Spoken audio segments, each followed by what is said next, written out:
Radha Vinod Bihari Ju ki jai. Shri Govinda Gopinath Maran Mohan Ju ki jai.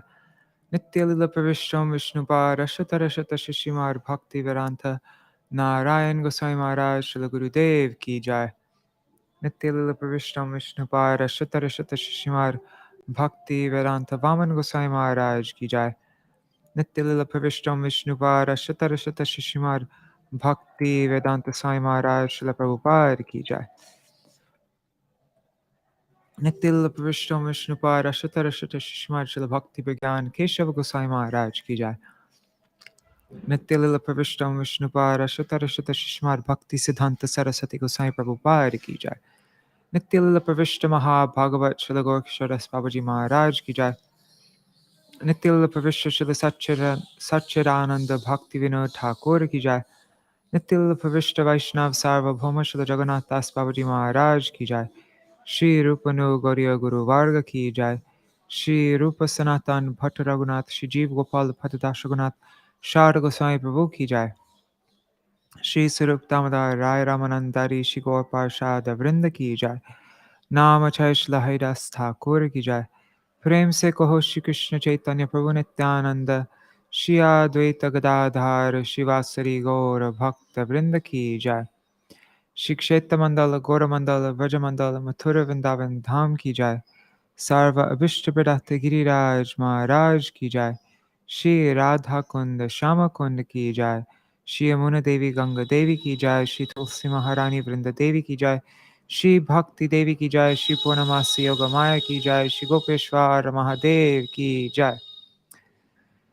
Shri Satyavrata Muni ki jai. Shri Sanatan Goswami Par ki jai. Shri Jiva Goswami Par ki jai. Shri Radha Damodar Ju ki jai. Shri Dāmodarāṣṭakam ki jai. Shri Gurudeva ki jai. Shri Harinam Sankirtan ki jai. Ananta Koti Vaishnava Vrinda ki jai. Shri Dāmodarāṣṭakam ki jai. Vrat Palan Kari Bhakta Vrinda ki jai. Shri Nitai Gaur Premanande Hari Hari Bo. Haribo, Madhuri, Didi, and Kargrajji, Radhe Radhe. Oh wow, there's 8 people watching already. Dandavat pranams, everybody who's watching. All right, so let's see. This morning we read Srila Sanatan Goswami Pad's commentary on this first verse of Dāmodarāṣṭakam. Let's go through it. Okay, so Nama Mishwaram, let's sing it.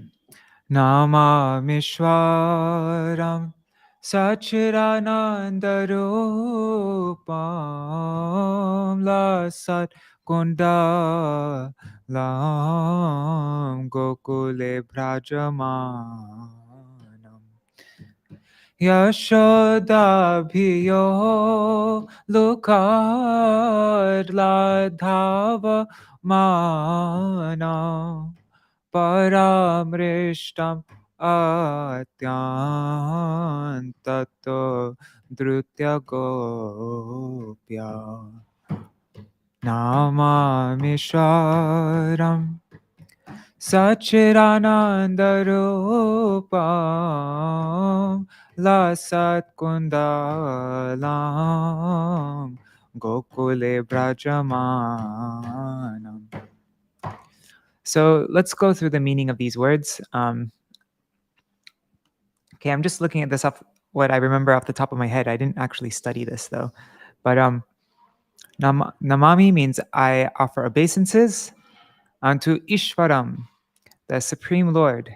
And we see in Sanatan Goswami's commentary, he gives 3 meanings of Ishvar. One was Jagat Ekan. What was it?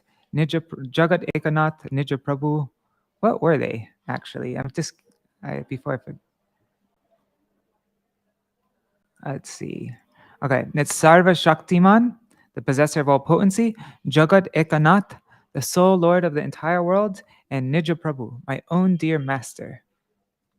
So that's what he's praying when he says Ishwaram. So Namam Ishwaram, I offer obeisances unto Ishwar, who is Satchid Ananda Rupam, who has a form that is Satchid Ananda, full of there's different ways of translating, but eternity, knowledge, and peace. Okay. And then lasat kundalam. Lasat, swinging, are some earrings. On his ears are swinging earrings. Kundalam. Sorry, did I say ears? I meant to say kundalam means earrings. And then Gokule, in Gokul, Brajamanam, he is resplendent. And then next part, Yashoda Bhiyo. So in Bhiya, in fear of Yashoda, then Ulu Kalat means from the grinding mortar.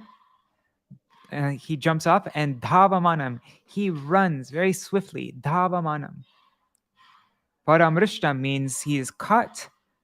And Atyanto, this should be one word. That was a mistake. It's not two words. It should say Atyantato, which means Atyantataha, which means ultimately he was Paramrishtam. He was forcefully seized. He was caught.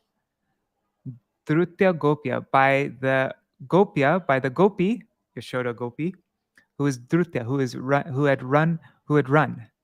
And Krishna also ran. He Dhavamanam and Drutya. These both mean ran, but Mother Yashoda, she ran more swiftly than Krishna did. Therefore, she was able to paramrishtam. She was able to catch him, Atyanta, from ultimately.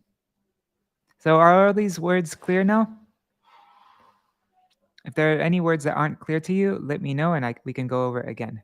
It's good though if we actually know what we're saying.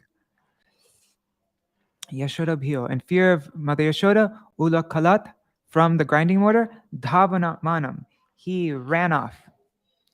But Atyantato, ultimately, he was Paramrishtam. He was caught by Drutya Gopya, by the Gopi who had run, who, what does it say? Running very swiftly.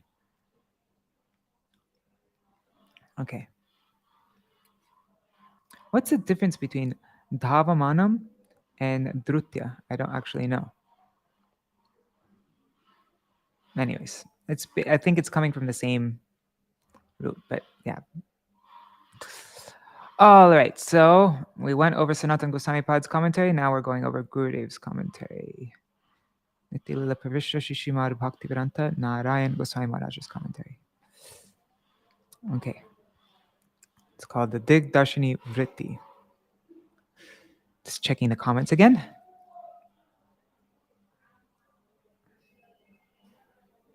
Hare Krishna Ashu Singh.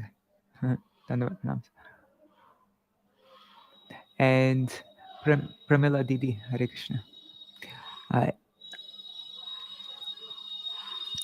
In order to glorify his worshipful Lord Sri Krishna and hopeful of attaining his most cherished desire, Sri Satyavrat Muni starts his prayer with Mangala Charan, an auspicious invocation, beginning with the word Namami.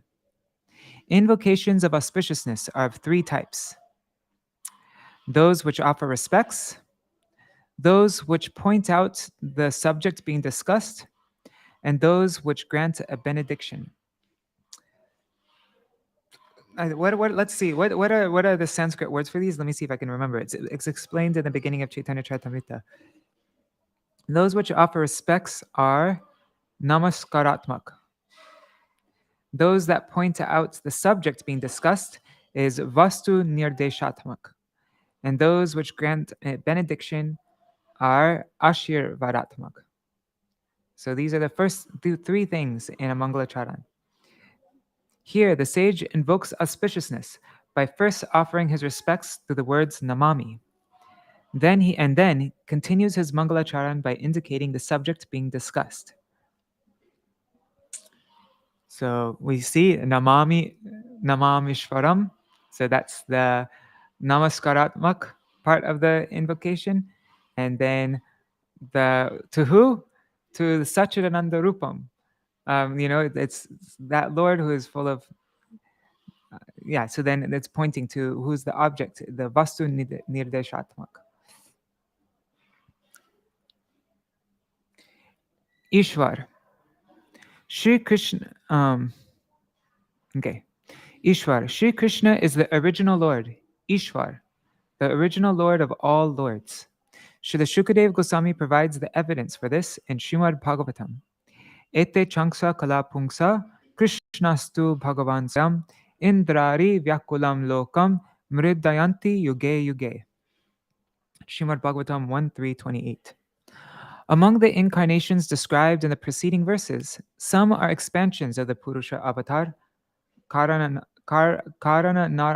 have a hard time saying this. Karanarnava Shai Mahavishnu.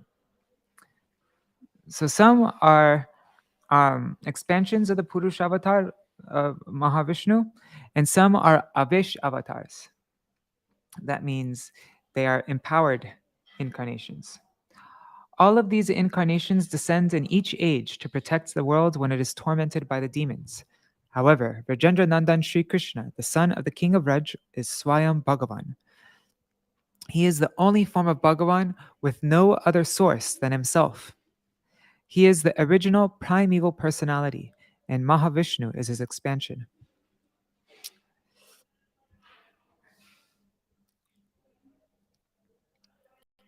Sri Brahma, the original... Oh, 1 second, let me just see if I got the sound working.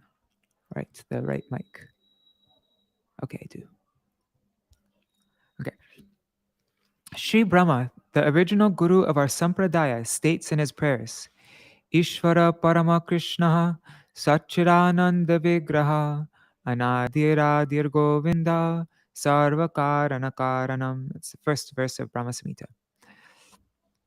Sri Krishna is the supreme Lord and Master of all other lords, of all other lords, and he is the embodiment of pure eternal existence, full knowledge, and unlimited bliss. He is the primeval Lord, Govinda, for he has no beginning or origin, as he himself is the source of everything, including all the incarnations of Vishnu and all his empowered servitors. He is the ultimate cause of all consequent causes. Sri Krishna is the Lord of the masters of creation who are worshipped by the whole world, and he is the origin of all incarnations. However, in Vraj, he offers respects to his father Nanda Baba, to Mother Yashoda, and to his other elders. He becomes blissful when he loses the games he plays with his friends, and when he eats their remnants and feeds them his own. Even when he is defeated again and again in the assembly of the gopis, he considers it his great fortune. It was because of his own desire to obtain the pleasing association of the beautiful damsels of Vraj that he called them at the time of Raslila. They did not call him. This Sri Krishna is Satchid Ananda, pure eternal existence, full knowledge, and unlimited bliss. I like that point. Krishna called the gopis, they didn't call him. Sat means existence. Sri Krishna's inherent nature is that he exists as a fresh youth who is the best of dancers. His extremely charming form as a tender youth is even more attractive than Dwarkadish, the form of Sri Krishna when he resides in Dwarka. It is only because Sri Krishna's original form, Vrajendranandan, it is only because Krishna's original form, Vrajendranandan, exists that all other lords, as well as this whole world, have their existence. Chit means that knowledge which manifests all relationships, sambandha, and permanent spiritual emotions, bhav. As bhav condenses, it gradually passes through the progressive stages of prem, sneha, man, pranay, rag, anurag, and bhav, and finally transforms into mahabhav. Mahabhav is Sri Radha herself. She is therefore known as Mahabhava Sarupini, the embodiment of Mahabhav. When the three components, pure existence, sat, full knowledge, chit, and unlimited bliss, ananda, are manifest in one combined form, then the identity of that form is Sri Radha Kanta, and the basis and entirety of Sat, Chit, and Ananda, and the beloved of Srimati Radhika. Sorry, I have something stuck in my throat. This very entity is himself, the sublimely pure existential substance, Vishuddha Sattva. Sri Krishna is the object, he is the Vishai of all rasas, of all loving sentiments. And his devotees, the ashray, are the abodes of love for him. So Krishna is the Vishaya, he is the object, and devotees are the Ashray. They are the shelter of love. They are the abodes of love.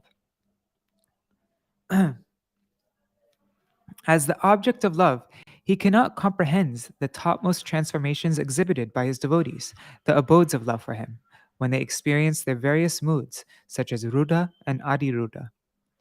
Therefore, Sri Krishna accepts the form of Sri Shachinandan Gaur Hari and becomes radiant with the mood and bodily complexion of Sri Radha, the supreme abode of love for Krishna. In that form, he fulfills his three longings. What are those three longings? First is desiring to know the glory of Radharani's love for him. So Radha's, the pranay mahima, the glories of that love. And then what is in him that makes her maddened with love? What is that? Swad madhurima? I don't know. What is it? What is that sweetness in him? Yeah, what is it in him that makes her so maddened in love? And what's the third one? Is the nature of the pleasure she experiences by loving him. So these three things.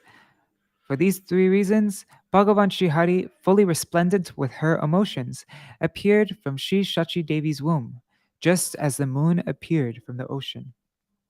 That's in the 7th verse of Chaitanya Charitamrita.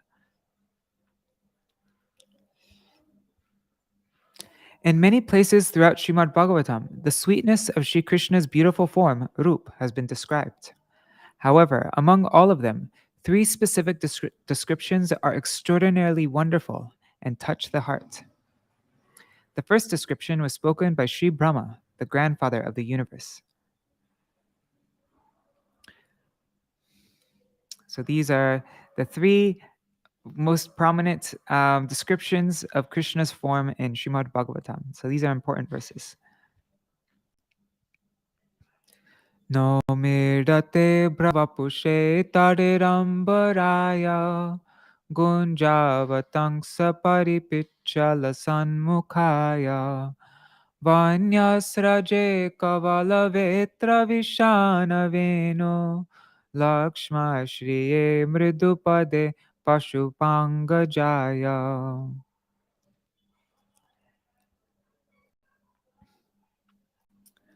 O Master of the entire universe, only you are worthy of being praised. O Rajendra Nandan, son of the king of Vraj, your body, appearing like a fresh rain cloud, is adorned with a yellow cloth that glistens like lightning and appears amazingly brilliant.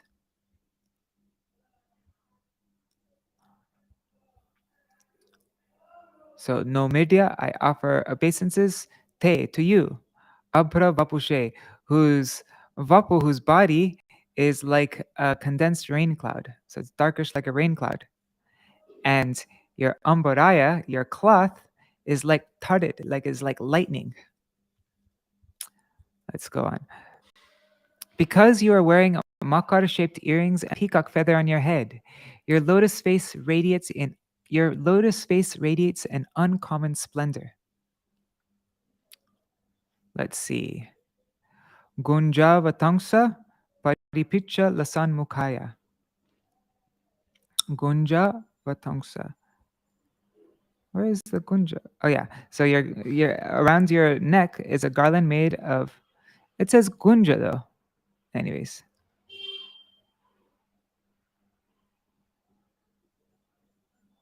Where is makar shaped earrings? Sorry guys, let's just read through this. I like to be able to match the Sanskrit to the translation so that I can understand the Sanskrit, but let's just get through this. Around your neck is a garland made of innumerable kinds of forest flowers and leaves. Tucked under your arm are a cane and a buffalo horn. Vanyasraje kavalavitra. Your flute, which is tied by your waist belt, looks very beautiful. In your lovely soft hands is a morsel of yogurt and rice. Let's see what the Sanskrit is for that. One second. Vanyasraje. Yeah, kavala means, I think that means, oh,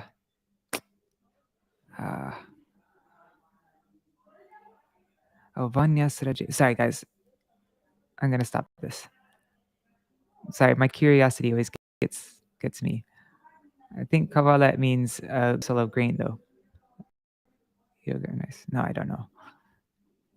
Even you are attracted by this cowherd. Sorry, even you are attracted by this cowherd boy attire of yours. I simply fall to the grounds like a stick, again and again at your feet, which are softer than lotuses, and which are marked with all the auspicious signs. So that was this first description by Lord Brahma. Now the second description was spoken by the wives of the Brahmins of Mathura. Shamam hiranya pariding vanamal bharha dhatu pravala natavesham anavratangse vinyastahastamitarena dhunanamabjam karnotpalalakapolamukabjahasam. That's Srimad Bhagavatam 10:23-22. His complexion was dark bluish like a fresh monsoon rain cloud, and the glistening yellow cloth that was draped on his shoulders subdued the splendor of gold. There was a garland of forest flowers around his neck, and a beautiful peacock feather splendidly adorned his head. Playful designs were painted on his limbs with colored minerals, and he had decorated himself with bunches of newly sprouted leaves. He looked just like a dramatic dancer. He was resting one hand on the shoulder of his friend, and with the other, he was playfully twirling a lotus flower, a lila kamal. Ornaments decorated his ears, and curls of black hair were cascading down his cheeks as his lotus face blossomed with a mild, playful smile.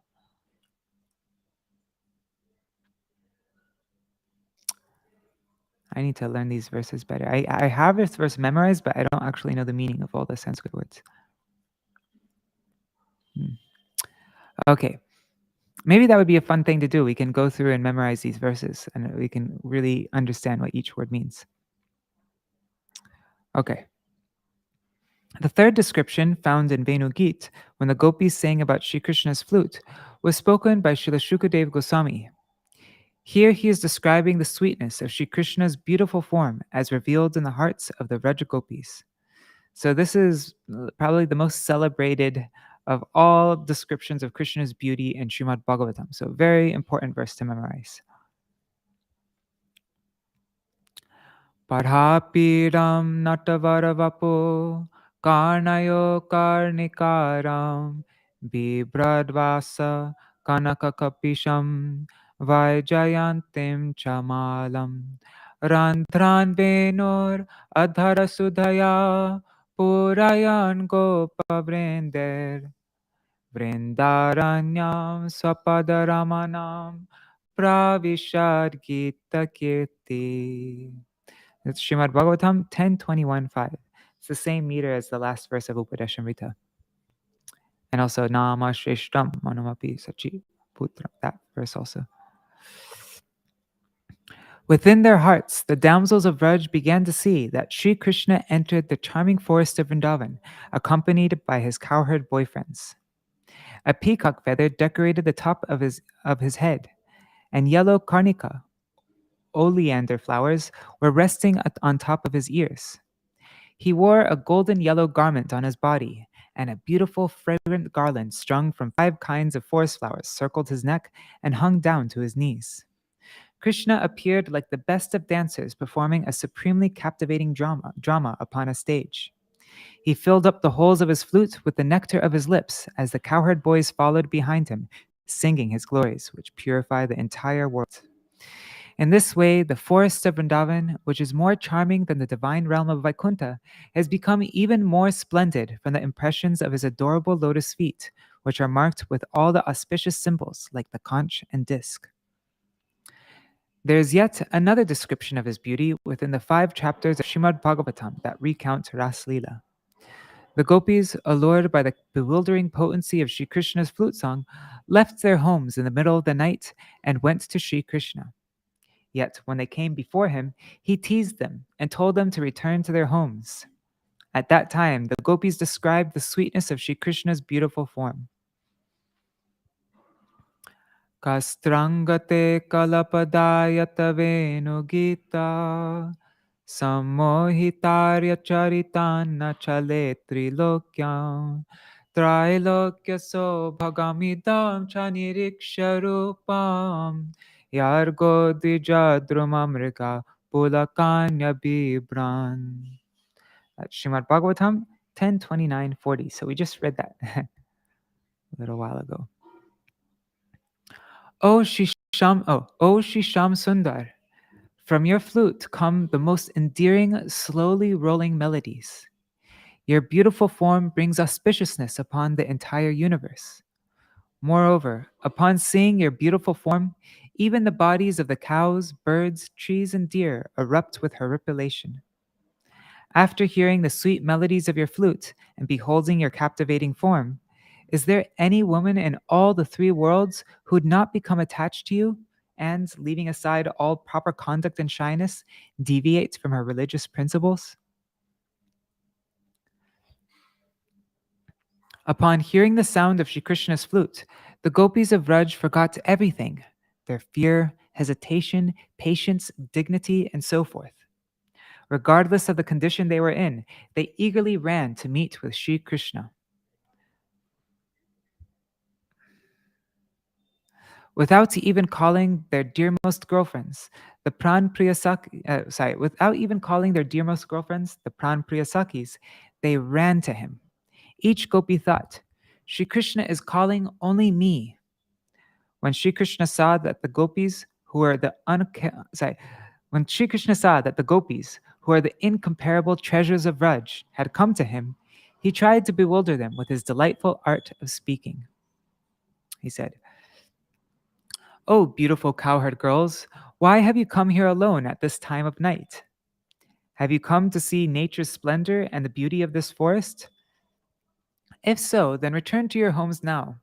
The duty of a lady of noble descent is to serve her husband, father, brothers, and friends. Even if her husband is bad-natured, unfortunate, foolish, old, diseased, or poor, her duty is to serve him. Go back to your homes." That's from verses 19, 21, 22, 24, and 25 in chapter 29 of the 10th canto. Hearing these unpleasant words from their dearmost beloved, the gopis became morose and pained at heart. They answered, "Dear Shama Sundar, your advice is correct, but by instructing us, you have become our guru, and one should first serve one's guru. Now please accept our service. Till this moment, our hearts were absorbed in household duties, but now you have come and stolen our hearts. How can we return to our homes? How will we return to our homes?"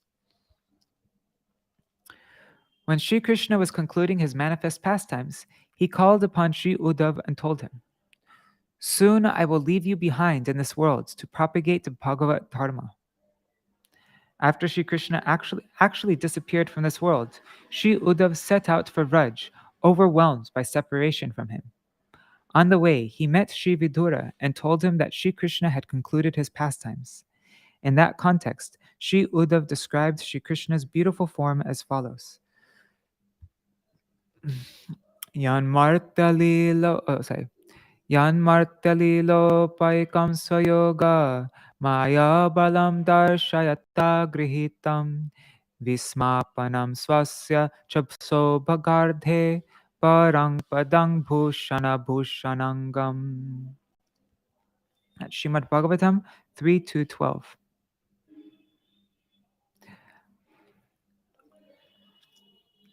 By the power of his internal potency, Yogamaya, Sri Krishna exhibited his original eternal form within this mortal sphere, a form which is perfectly suited for his human-like pastimes, a form so captivating that even he is astonished when he sees himself. His beautiful form is the embodiment of the topmost limit of exceedingly good fortune and opulence. Indeed, ornaments usually beautify the person who wears them, but Krishna's form is so beautiful that he actually beautifies his ornaments. In other words, compared to all other divine forms in existence, the beauty of his form is supremely divine. So it says, Bhushana Bhushanangam. He ornaments his ornament. Usually the ornaments make you beautiful, but he actually beautifies his ornaments. His ornaments become beautiful because they're on him. They don't make him beautiful. Bhushana Bhushanangam.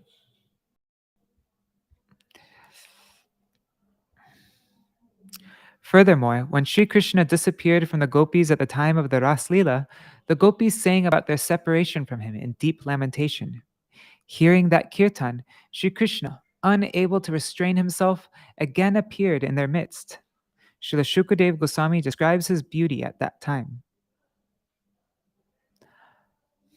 So we're going to come to this verse, I think, day after tomorrow. No. We're going through Gopi Gita really slowly, so actually it'll be in a few days.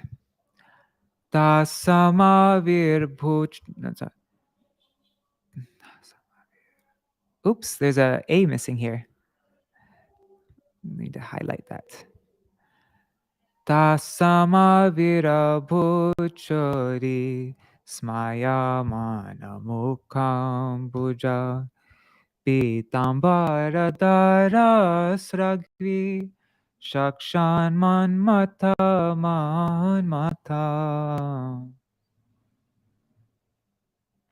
That's Srimad Bhagavatam 32, chapter 32, verse 2. When Sri Krishna appeared before the gopis, his lotus face blossomed with a mild smile. A beautiful forest flower garland decorated his neck and chest, and a yellow cloth graced his shoulders. He even turned the mind of the God of love, who agitates the minds of all, for he is directly the original transcendental God of love.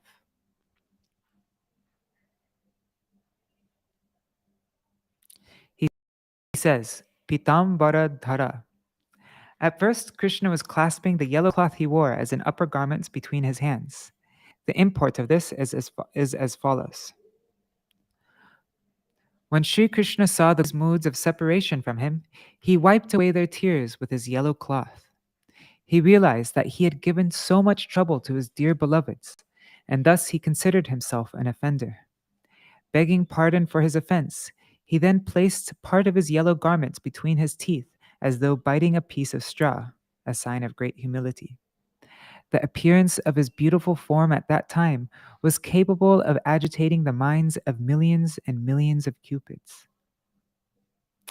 And you can see that in this picture here, that Manjari did. See, he's holding his cloth between his hands like that. You can't see. Anyways, doesn't matter. Let's move on. When Srila Shukadeva Goswami spoke this verse, he became absorbed in the moods of the gopis. In that state, forgetful of himself, he became perturbed and addressed Sri Krishna as Shori. Oops, that should not be uppercase. By calling Krishna Shori in a mood of an irritated gopi, Srila Shukadeva Goswami was saying, "You are cruel like a warrior. You are not from the soft-hearted cowherd dynasty. Otherwise, you would not have left all of us."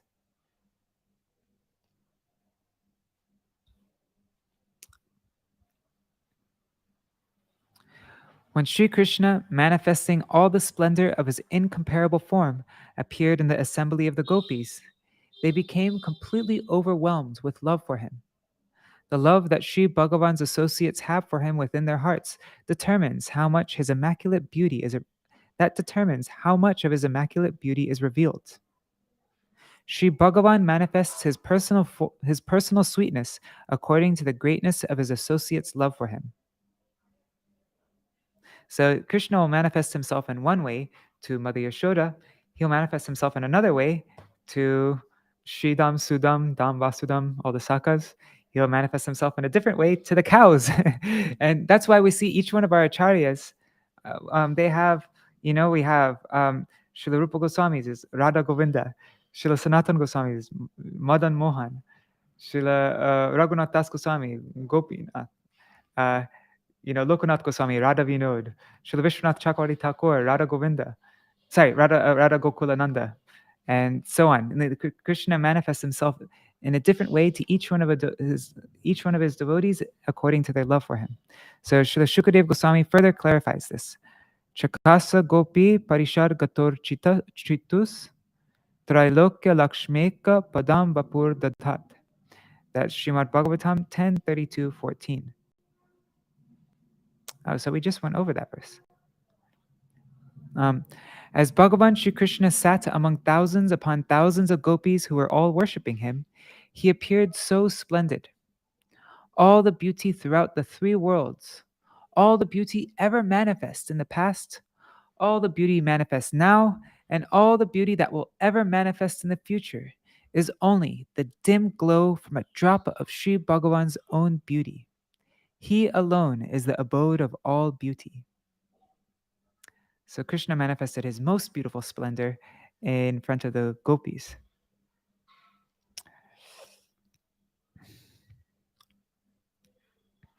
Sri Narayan is also beautiful.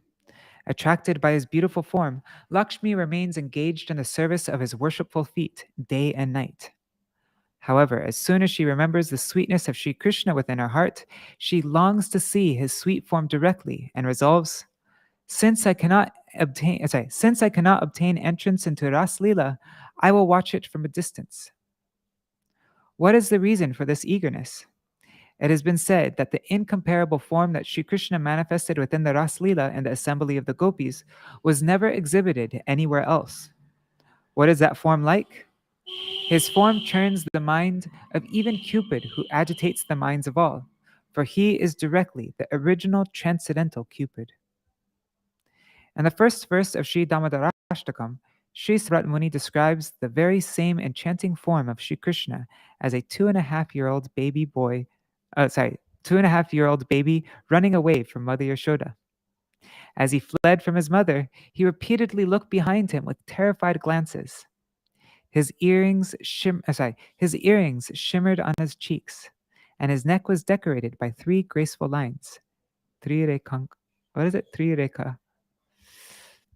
Other than the auspicious gold cord around his waist and the pair of ankle bells clasping his worshipful lotus feet, resonating with unsurpassed charm, his tiny form was completely naked.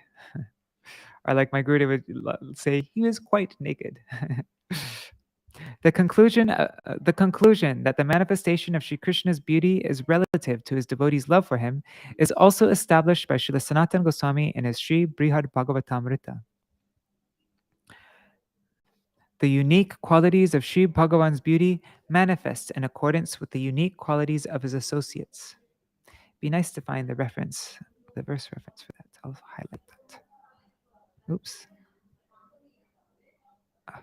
One second. Okay.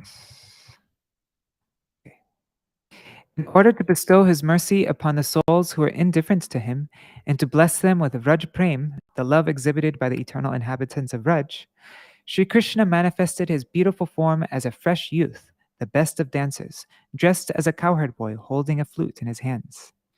This very form of Sri Krishna is the origin and basis of all his forms in Mathura and Dwarka, and is also the source of all other avatars.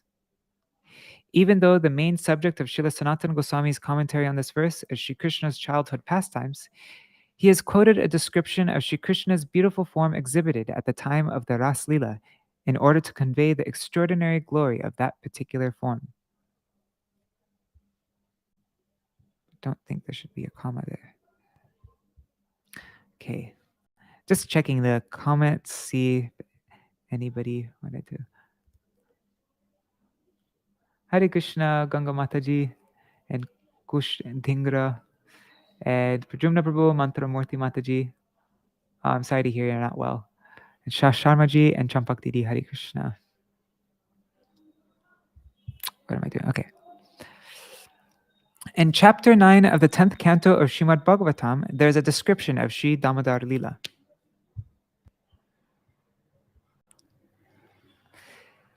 Okay, so here's a description. Many gopis constantly complained to Sri Yashoda. They said, "Your son steals from our houses and eats our butter. Oh, Yashoda, worse than that, he throws milk, yogurt, and butter everywhere. If he actually ate it, it would be all right, but he doesn't. He smashes our pots of milk and yogurt and unties the calves. How can we tolerate this daily loss of milk and yogurt any longer? We have all decided to leave your settlement of Vraj and live elsewhere. Mother Yashoda heard these complaints every day. She began to wonder, could it be that my darling boy finds the butter that comes from his own home not tasty? Is it sour? Is that why he doesn't eat it, but instead sneaks into the houses of the other gopis to steal their butter? If that is the case, then today I will prepare sweet butter for my dear son with my own hands. He will surely eat that and not go to others' houses to steal their butter. It was the festival of Deepavali, so she gave leave to all her servants and maidservants.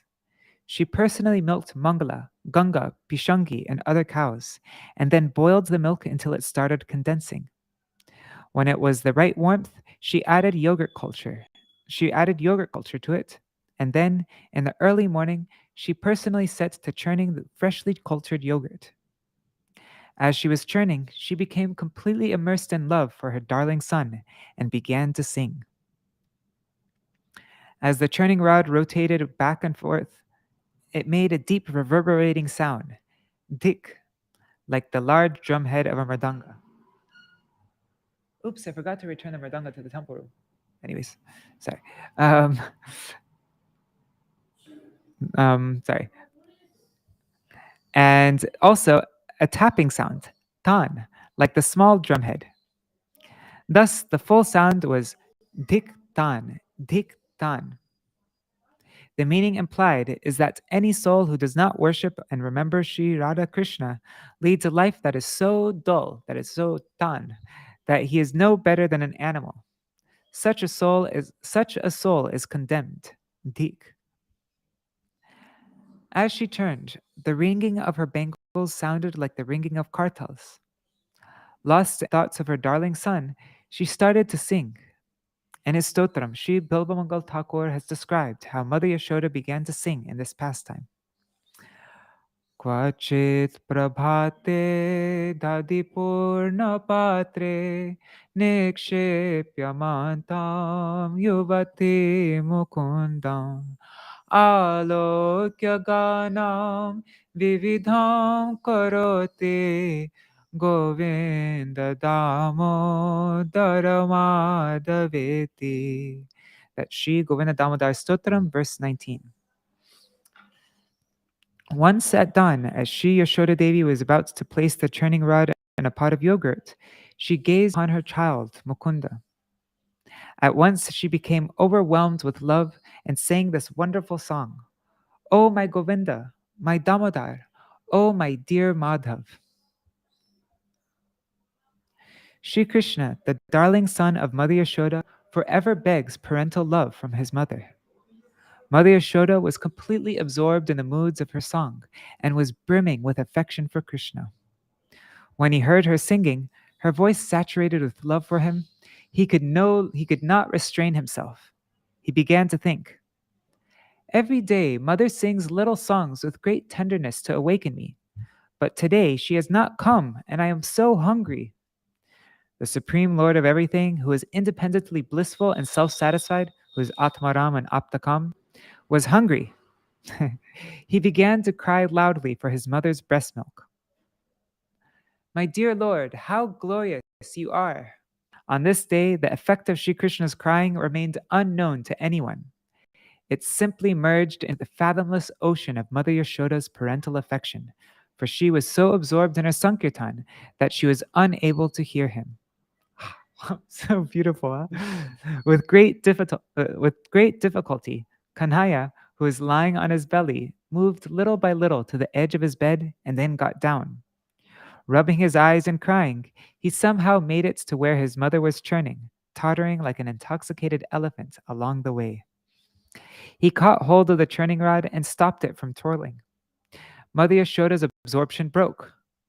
Seeing her darling son at her side, she immediately sat him on her lap and began breastfeeding him. Just by seeing her dear Krishna, her limbs became decorated by all the Ashtasattvic bhavs, the 8 types of bodily transformations arising from ecstatic love of God. Furthermore, the special emotion of motherly affection manifested. Namely, milk began to flow from her breasts.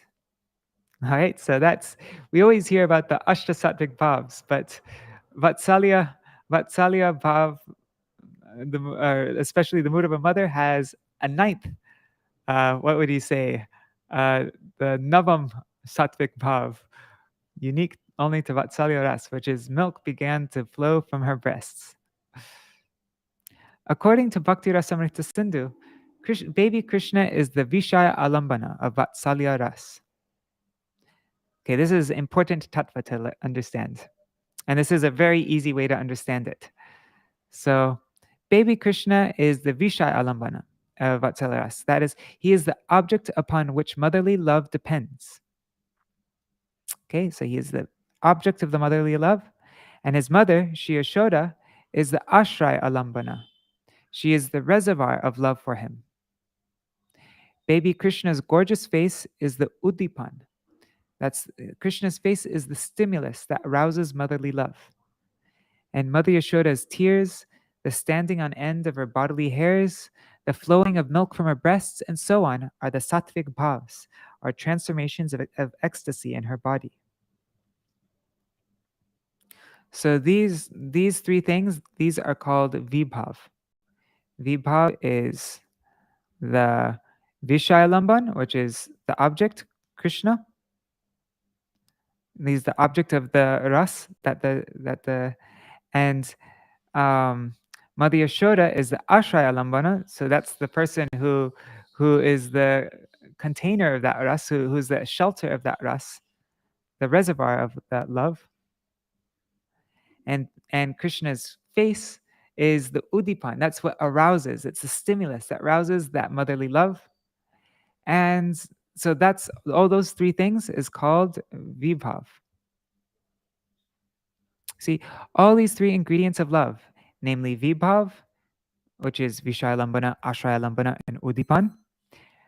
Then anubhav, which is the deep emotions that are realized through outward expressions on the body, and so forth, then combined with Mother Yashoda's own sthāyi bhav. That's her fixed, permanent emotion, feeling for Krishna. What is that? That is Vatsalya Rati. And with the combination of all these things, that began to make her relish a Vatsalya ras. So that's a very simple breakdown of a huge chunk of Bhakti Rasamrita Sindhu. Suddenly, the milk started boiling over as if it were thinking. Mother Yashoda's breasts are the source of all the milk contained within all the universes. Her supply of breast milk is inexhaustible, and the stomach of baby Krishna is not at all small. All the universes can fit inside it. She will never tire of breastfeeding him, and he can drink forever. In that case, I will always remain bereft of the opportunity to serve Sri Krishna. Therefore, it is pointless to maintain my worthless life, a life devoid of service.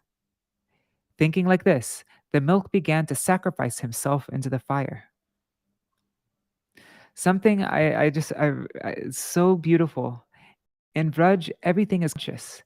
Everything has feelings and emotion and thoughts, and so even the milk was thinking. And so we want to become like the milk. Practicing devotees, sadhaks, should also have this type of anxiousness. They should think, if while performing bhajan, we do not gain even a glimpse of Sri Bhagavan or realize the mercy of his pastimes and divine abode, then our lives are worthless.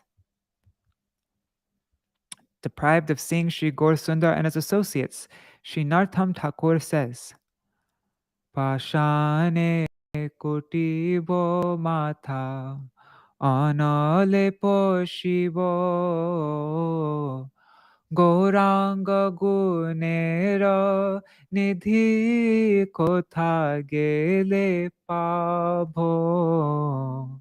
That's from Prarthana, that's song 41. That's the song Jaya Nila Premadhana. I shall dash my head upon a stone or enter into a blazing fire.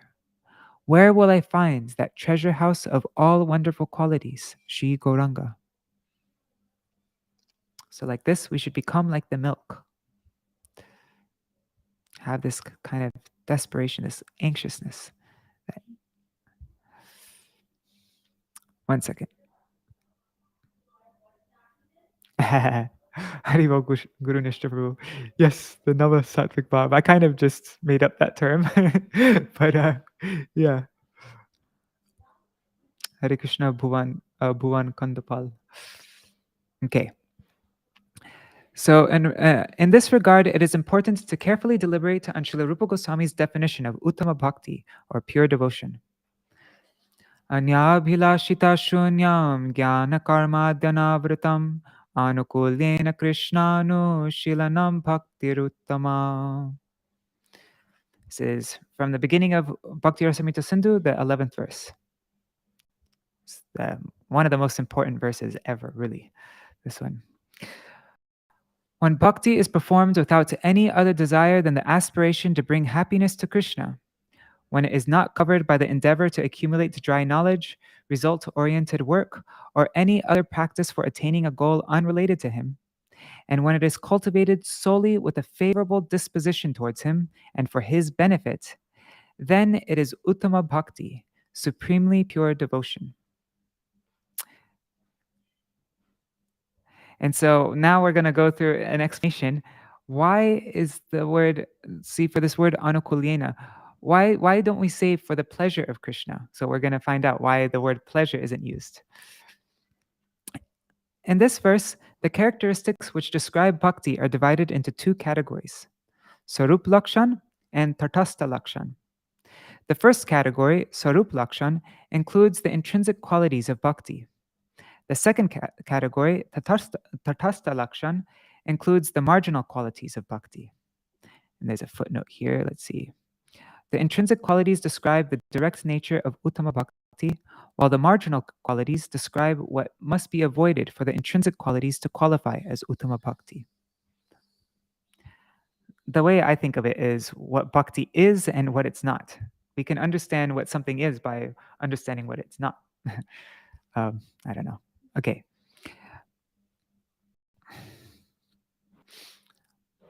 To communicate how our bhakti can be perfected, the modifier anukulyena, with a favorable disposition, has been used, because one cannot perform bhakti with an unfavorable disposition. That is to say, one who acts in opposition to Sri Krishna cannot be performing bhakti. Certain exalted realized personalities have stated that anukulyena means the tendency to perform activities that bring pleasure to Sri Krishna, and that the inclination to please him with a favorable disposition is bhakti. However, if this latter definition is accepted, one of two faults may arise. Some things are encompassed by this definition which should not be included within the description of bhakti. This is called ati vyapti dosh, the fault of overextending the definition. So ati means too much, vyapti means extending. So overextension, the fault of overextension. You're including things that is not bhakti. The definition is going too far. Similarly, it excludes things that should be included within the description. This is called avyapti dosh, the fault of underextending the definition. So remember that it's ati vyapti, too much vyapti, too much extending, including too much, and avyapti. Is like negative, so it's not enough vyapti, not enough extension. You're not including enough.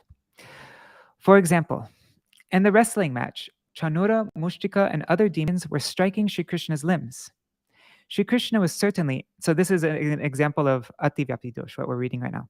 So while Chanura, Mushtika, and other demons were striking Sri Krishna's limbs, Sri Krishna was certainly enlivened by their attack and began to relish the mood of being a great hero. He was relishing viraras. How can the attacks of the demons be understood as pleasurable for Sri Krishna?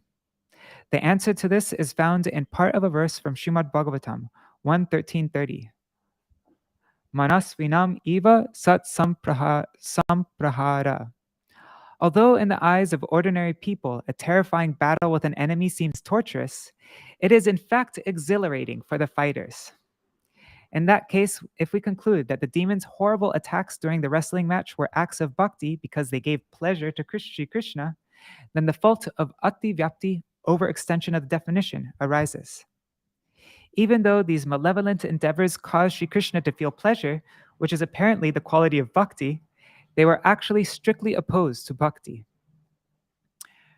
Conversely, consider the example of Mother Yashoda breastfeeding Shri Krishna as he lay in her lap. At the same time, the milk she had kept on the stove was boiling over into the fire. After taking Krishna, who was not yet satisfied, off her lap, she went to save the milk. This caused him to experience much displeasure. As stated in Srimad Bhagavatam 10.9.6, Sanjata Kopa Spuritarunadharam. His tiny reddish lips began quivering from anger. Mother Yashoda's action greatly displeased Sri Krishna. But if we conclude that her endeavor does not come within the definition of bhakti, then the fault of avyapti, under extension of the definition, arises.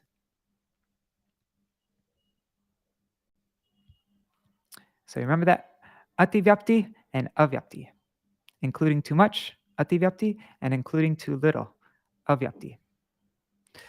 So the nature of exalted devotees. Oh, and there's a really cool chart.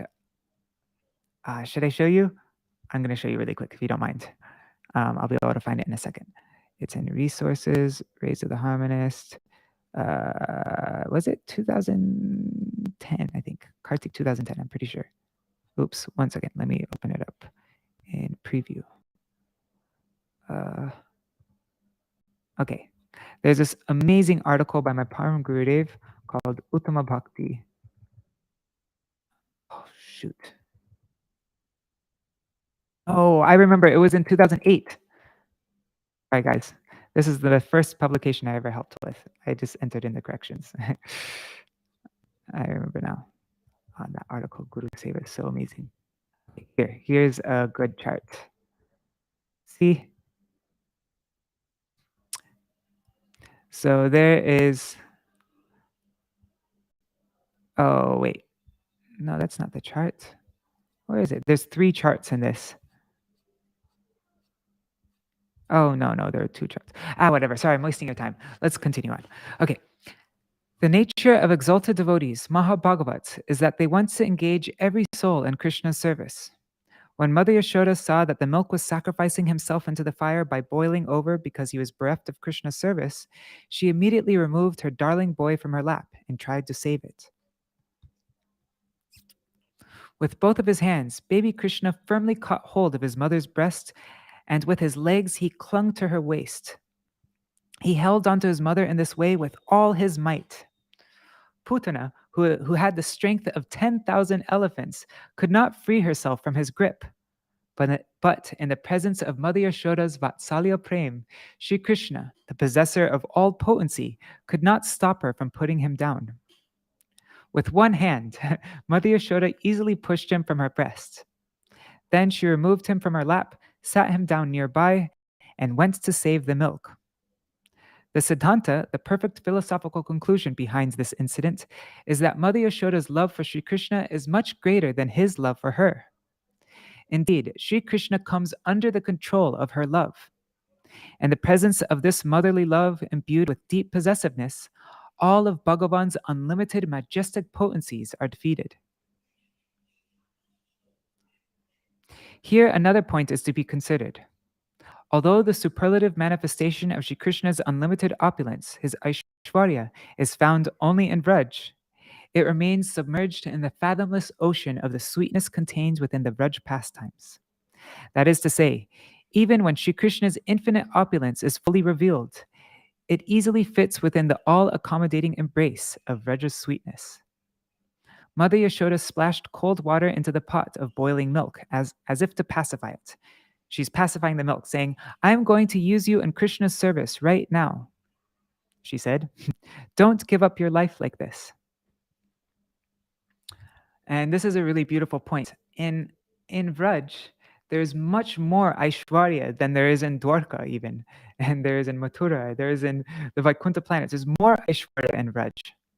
But the Madhurya is so overwhelming that you can't even notice the Aishwarya. Like the Aishwarya is completely covered over with the Madhurya. So an example I hear sometimes is like if you go to a big rushing river and you dump a big bag of salt in it, if you drink the river water, it's not going to taste salty. So the salt's compared to Aishwarya, and the river is like Madhurya. So the Madhurya is like it's just rushing, like so intense. But if you have a cup of water and you put just a teaspoon of salt in it, then the water becomes extremely salty. So even though there's a big bag of salt, there's a ton of Aishwarya and Vraj, it's completely drowned out with the Madhurya. Whereas in other dhams, there's just a bit of Madhurya, so the Aishwarya is completely overpowering. Okay. In the other room, however, baby Krishna was in a fit of rage. He picked up a stone pestle laying nearby and hit the base of the earthen pot. Sorry. No. So he hit the base of the earthen pot of yogurt that his mother was churning and made a hole in it. A thick stream of yogurt began flowing all over the floor as Krishna watched with fascination. Although he was captivated by the sight of the stream of yogurt spilling onto the ground, it made him remember his mother. Consequently, he fearfully ran into a nearby room that had a doorway leading outside. I love how Krishna becomes so easily distracted. At first he was angry, but then he made a hole, and he was like, got distracted, like, ooh, look at the yogurt. And then all of a sudden he remembered his mother, and then he ran away, but then hanging from the ceiling was a pot of butter that enticed his mind. He climbed up on top of an overturned grinding mortar and started eating the butter out of the pot, and at the same time feeding some of it to the crows and monkeys who had come.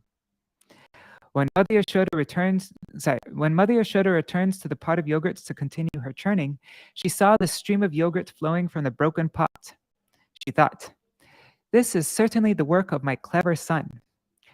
Śrīla Vishwanath Chakravarti Thakur says in his commentary on Srimad Bhagavatam 10.9.7, Krishna was highly skillful in breaking the earthen pot, for he did not make a sound, nor did his ornaments. Nor did he make any sound in the other room as he climbed onto the top of the grinding mortar to take butter. Indeed, this could only have been the accomplishment of her intelligent son. By the tiny footprints of yogurt on the floor, the sweet smell of butter coming from the room nearby, and various other clues, Mother Yashoda easily guessed. My beloved son has entered that very room. Peering inside, she saw Sri Krishna standing on the grinding mortar, stealing fresh butter. She took a small stick of hands to punish her clever child and tiptoed into the room like a cat. But as soon as she entered, the crows and monkeys fled. Sri Krishna immediately understood, Mother has come, and he leaped down from the grinding mortar and fled outside toward the royal lane. Mother Yashoda also ran onto the road, pursuing her son. The silk cloth on Mother Yashoda's somewhat full bluish limbs fluttered as she swiftly ran, and the beautiful fragrant flowers that were woven into her braid began to fall as if to say, Mother, you are not alone. We also are with you. Catch him, quickly. Mother Yashoda's pace exceeded Krishna's, and thus she caught him from behind. See, everything in Vraj is conscious. Even the fragrant flowers falling from her hair are trying to tell her that you are not alone. We are with you. Catch him quickly.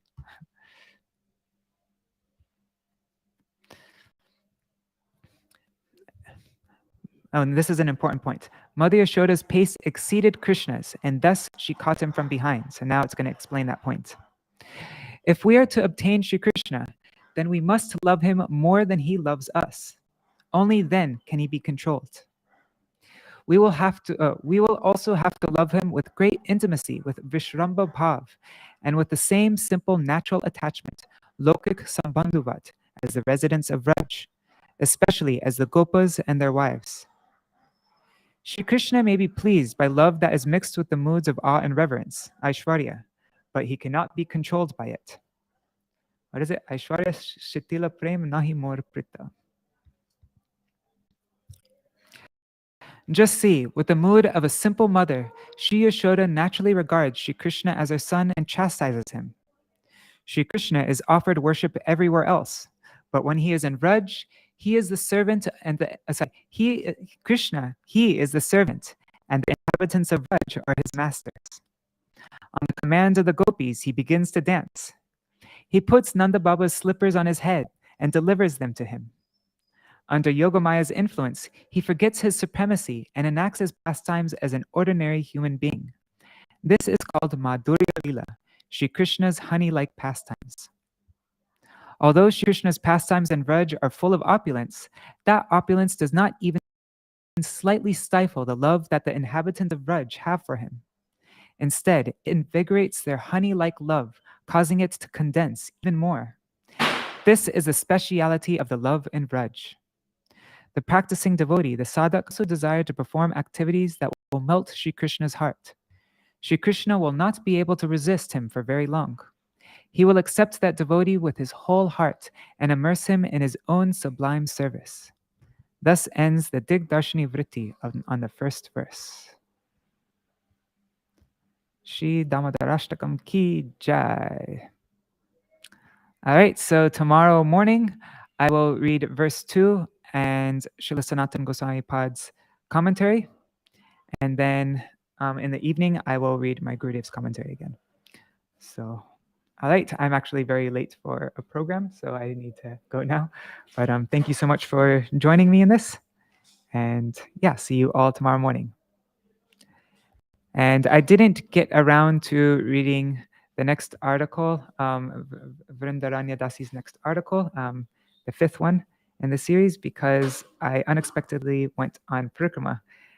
I'm every now and then I'm going out with a group of devotees, and we don't really have a plan, so they just call me and they're like, okay, we're going out. So it's hard for me to plan it in advance for things, but all right.